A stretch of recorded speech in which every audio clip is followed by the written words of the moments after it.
Bene data bakundwa b'umwami Yesu Kristo, mwese abakurikira izi nyigisho tubahaye ikaze mu biganiro bya Saveur Divine. Ibi biganiro mu bitegurirwa n'abavugabutumwa bwiza batandukanye, akaba ari umuhamagaro ugendera ku ijambo ry'Imana byanditse mu gitabo cy'ubutumwa bwiza uko bwanditswe na Matayo ibice 24 umurongo wa 14. Kandi ubutumwa bwiza bw'ubwami buzigishwa mu isi yose ngo bube ubuhamya bwo guhamiriza amahanga yose, nibwo imperuka izahera ko ize. Ibi biganiro mubikurikira ku channel ya YouTube yitwa Saveur Divine. Tubifurije kugubwa neza. Imana Data ari nayo So ibaha umugisha.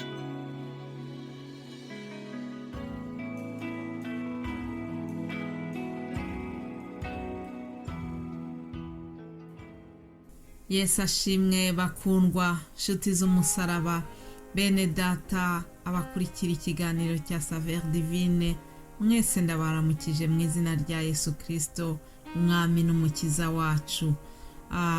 Nshimiye Imana kuko yakomeje kuturinda ikandindana namwe. Ndizera yuko mwagize ikiruhuko cyiza, abashoboye kuruhuka muri iyi weekend. Twese rero tukaba tugiye gutangira ikindi cyumweru gishya. Ndabifuriza kugira ngo Imana ibaremere ayandi mashimwe muri iki cyumweru twinjiyemo. Imana izabane na buri wese, Imana izababere ubuhungiro mu byo mukora byose, kandi ijambo ry'Imana izakomeze ribanezeze. Natwe rero hano muri ibi biganiro bya Saveur Divine, niyo ntego yacu, niyo kugira ngo nukuri dukomeze dufashanye muri uru rugendo twatangiye rwo kujya mu ijuru.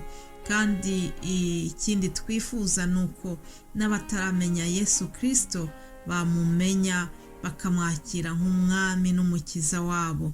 Niba nawe wumva hari icyo wakora kugira ngo ufashe abafite iyo ntumbero, ufashe twese kwagura ubwami bw'ijuru muri ubwo buryo, Yesu aguha umugisha.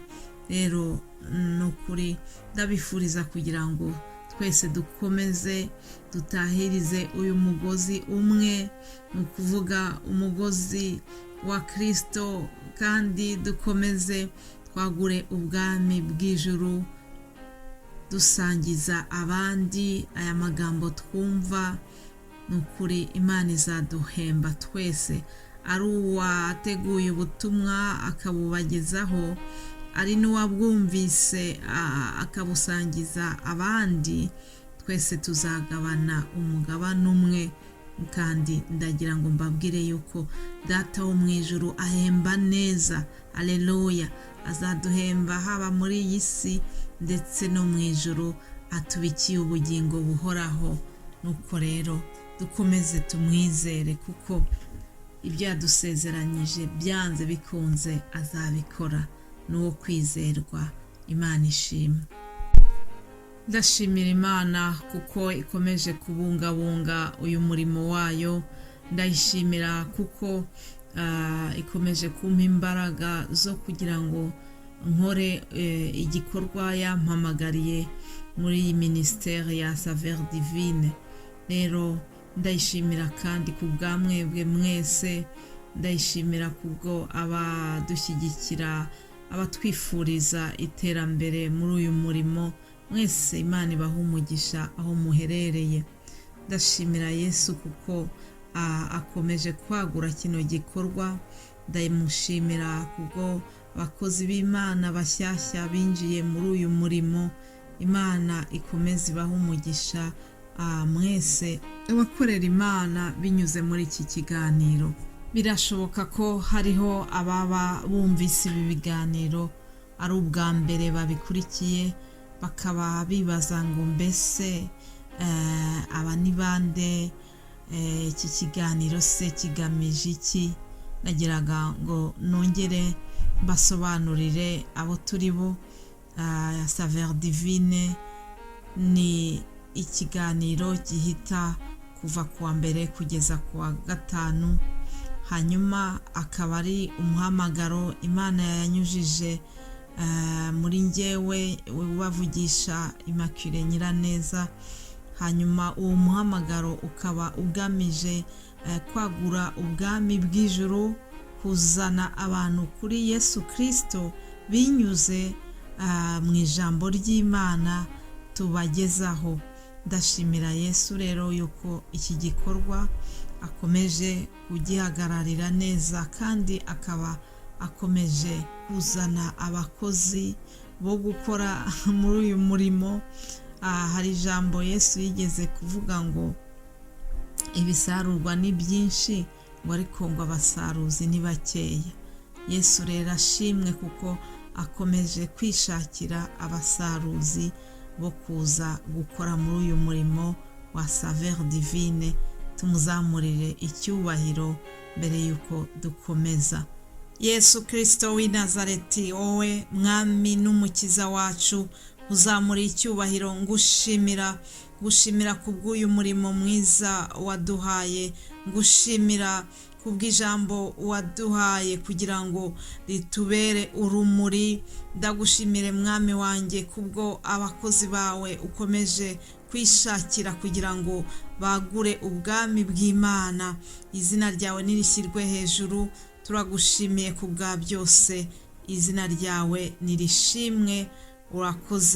warakoze Mana kutwizera, warakoze kudushyira mu murimo wawe. Imana ishimwe. Amen, amen. Reka dukomeze dusoma n'ijambo ry'Imana tubona muri Zaburi ya 36 uhereye ku murongo wa 8. Handitse ngo, Mana erega imbabazi zawe ni iz'igiciro cyinshi, abana b'abantu bahungira mu gicucu cy'amababa yawe. Bazahazwa rwose n'umubyibuho wo mu nzu yawe, kandi uzabuhira ku ruzi rw'ibyishimo byawe, kuko aho uri ariho hari isoko y'ubugingo. Mu mucyo wawe niho tuzabonera umucyo. Imana ishimwe cyane. Umwanditsi w'iyi Zaburi aratubwiye ngo imbabazi z'Uwiteka ni iz'igiciro cyinshi.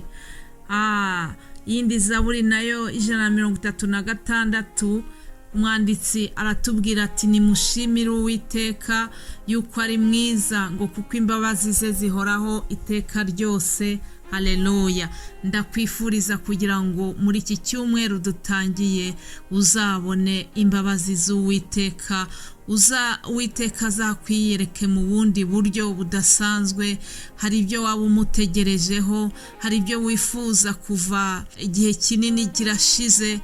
Ndakwifuriza kugira ngo nukuri Uwiteka azakwereka imbabazi ze, maze nawe uzamushime, akuremere ayandi mashimwe mashyashya. Arabishoboye, umwizere, yitwa ishobora byose. Haleluya. Hanyuma ku murongo wa 9 waho twasomye hatubwira yuko ngo abana b'abantu bahungira mu gicucu cy'amababa yawe bazahazwa rwose n'umubyibuho wo mu nzu yawe. Ndagira ngo twongere dutekereze kw'iri jambo ngo mu gicucu cy'amababa y'Uwiteka. Tuvugishije ukuri, ari wowe ari nanjye, ntabwo turabona Imana mu buryo fizike. Ntitwavuga ngo ifite isa gutya na gutya, ntiturabona ishusho yayo nk'uko umuntu areba uwundi mbona nkubone akabona uko asa, ariko turagenekereza. Iyo rero Bibiliya ivuze ngo mu gicucu cy'amababa y'Uwiteka, ibivuze mu bwihisho, ibivuze uburinzi bw'Uwiteka, la protection de Dieu. Umuririmbyi undi yaravuze ngo munsi y'amababa y'isumba byose ngo niho nituriye, ngo nukuri ndatuje ndatunganiwe. Haleluya. Uba mu rwihisho rw'isumba byose ngo azahama mu gicucu cy'ishobora byose. Haleluya. Uri ubuhungiro bwanjye n'igihome kinkingira. Ayo ni amagambo yose atubwira uburyo mu Mana tuba dufite uburinzi, in protection idasanzwe. Mu burinzi bw'Imana, mu gicucu cy'amababa y'Imana niho hari isoko y'ubugingo, kandi ngo niho hari umucyo wayo, mu mucyo wawe niho tuzabonera umucyo. Aleluya. Muri iki cyumweru rero dutangiye, nagira ngo mbabwire yuko tuzaganira ku mucyo. Iri jambo ry'umucyo niryo tuzatindaho muri iki cyumweru dutangiye. Yesu Kristo niwe mucyo w'isi. Yohana Umubatiza yaje amubanjirije, aje kuba integuza ye, ariko Yohana Umubatiza ntabwo yari we mucyo. Oya, ahubwo umucyo w'ukuri yari Yesu waje hanyuma ye. Ndabifuriza kugira ngo muri iki cyumweru dutangiye umucyo wa Kristo uzabamurikire mu izina rya Yesu Kristo. Amen.